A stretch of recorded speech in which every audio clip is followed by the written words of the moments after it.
Welcome back to DVC Weekly. This is episode 207. My name is Jason Ruppleding. I'm the broker of Buy and Sell DVC. I'm here with Scott Ferrioli. I'm the owner of DVC-Rental.com and BuyandSellDVC.com. And today is January 22nd. Hopefully you're still on your New Year's resolutions. Hopefully they've made it to 22 days because, if you make it 21 days, then it becomes a habit. And then the 11th month window is going to be December 22nd. And the 7th month window is August 22nd, 2025. Today, we're starting with the buy and sell side of things.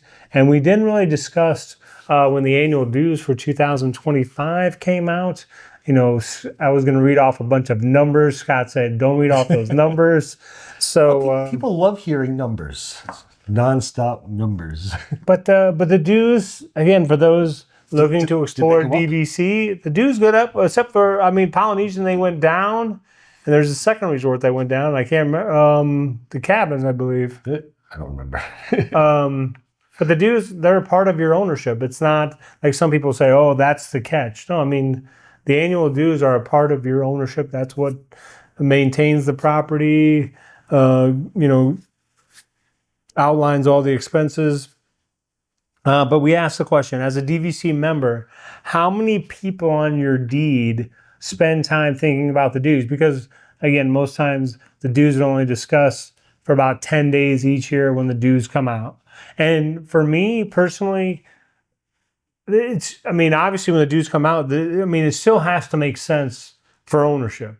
Meaning, if the dues were a certain amount so that now I could just rent directly from Disney and it was less expensive than my dues, the ownership wouldn't make any sense. To answer this question, I think about it for 8 minutes because I have to make sure that everything still makes sense and what I do for a living still makes sense for people to want to join.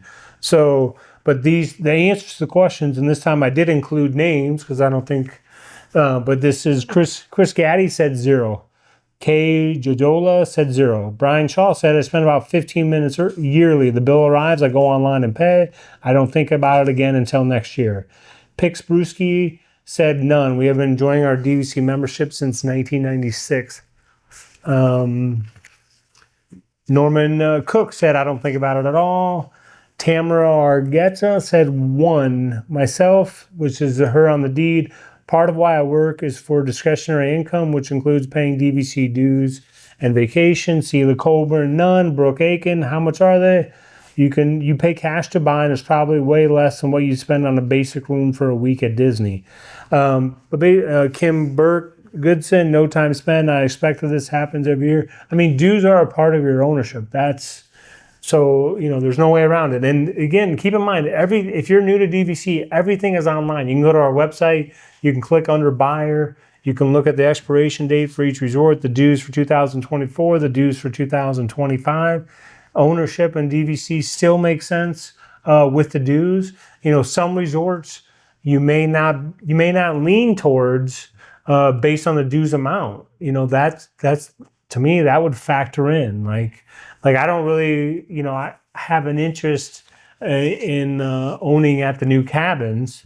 The dues are higher. And you've stayed there, right? Yes, I thought we really enjoyed the cabins, but I personally don't want to own there just because those dues are really, really high. And I'll probably be able to get in there at 7 months if I want. Probably. Don't know yet. So, that is going to play a factor. It's bound to play a factor in your ownership if you're when you're looking towards ownership. So I just wanted to discuss the dues, realize, you'll see it online, especially, at the beginning of the year when people have to pay the bill.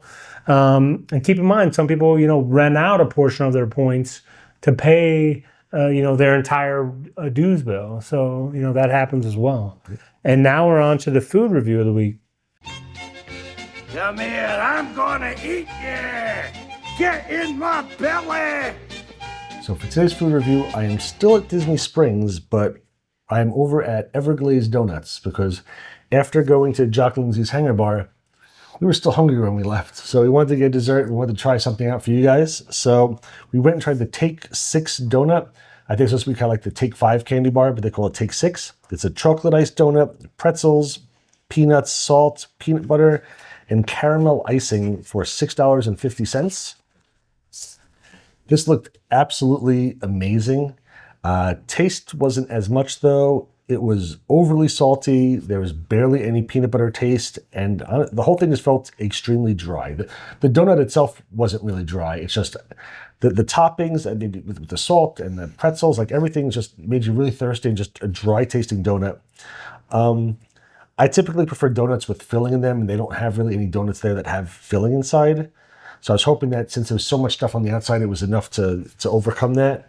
But overall, I wasn't a real fan of it. Again, it wasn't terrible. I give it a 6.2, but I would not personally get this donut again. And now we're on to the DVC-Rental side of things. So I wanted to talk, because it's just about to start, the Epcot International Festival of the Arts celebration. It's going to be taking place in January and February this year. It's going to be January 17th through February 24th. And just want to give you a little glimpse of what's going to be going on at the Festival of the Arts. There's going to be art displays. We discover dazzling artwork throughout Epcot, showcasing the talents of the Disney artists and the visiting creatives. I can't talk. You can meet the artists, which I always think is really cool, that you can interact with the talented artists, learn about their techniques, and even purchase original pieces.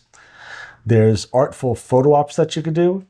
A lot of times they'll have stuff where you can stick your head in and be part of the art, or they also have chalk artwork on the ground that they make 3D, so you kind of like stand in front of it and it looks like you're in the photo, even though, in the artwork, even though it's on the ground. They've got different performing arts. You've got the Disney on Broadway concert series, so there's going to be different performances from Broadway stars singing Disney stage production stuff. There's going to be street performers, musicians, dancers, and other artists showcasing their skills throughout the park. Live music. That's not Broadway style. Other live music that they're going to have: jazz and blues, contemporary and classical.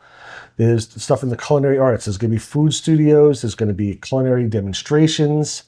There's going to be interactive experiences. There's art. They have artful workshops, character spotting, so different meet and greets with different characters. Some of the highlights of the 2025 festival.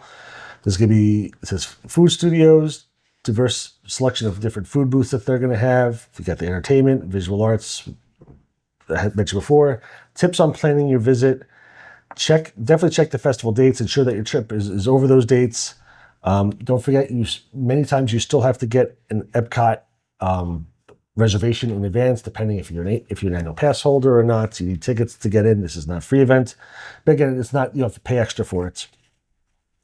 They give out festival guides. Make sure you check out the festival guides before you go, just to make sure that you have everything that you need and you're not going to miss anything. Definitely wear comfortable shoes. There's a lot of walking because it's all through Epcot. It's not like it's in one small section.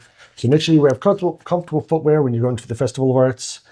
And it says the Epcot International Festival of the Arts is a truly unique and enriching experience that celebrates the magic of art and creativity. Whether you're an art enthusiast, a foodie, or simply looking for a fun, engaging way to experience Epcot, the festival has something for everyone. So definitely check that out. I always go every year. I normally just go like once or twice. I don't go very often. I don't normally do the music stuff, but I do. There's in the studio here, there is Disney artwork, and we do enjoy some Disney artwork in the house. I've met a couple of the artists in the past. Always very nice to meet them. And again, different food booths always gives me stuff to do for our show. So I will be going to the Festival of the Arts as always and checking out some food for you people. The stuff I do and sacrifice for the folks. Sounds like a good time ahead for us. Yep, should be. That's what Disney always has something going on, which means they're always rotating something, which gives me stuff to talk about and also gives me a couple extra inches in my waistline. Sounds like a plan. Thanks so much for watching. Again, love you guys all. Have a great day. See you next week.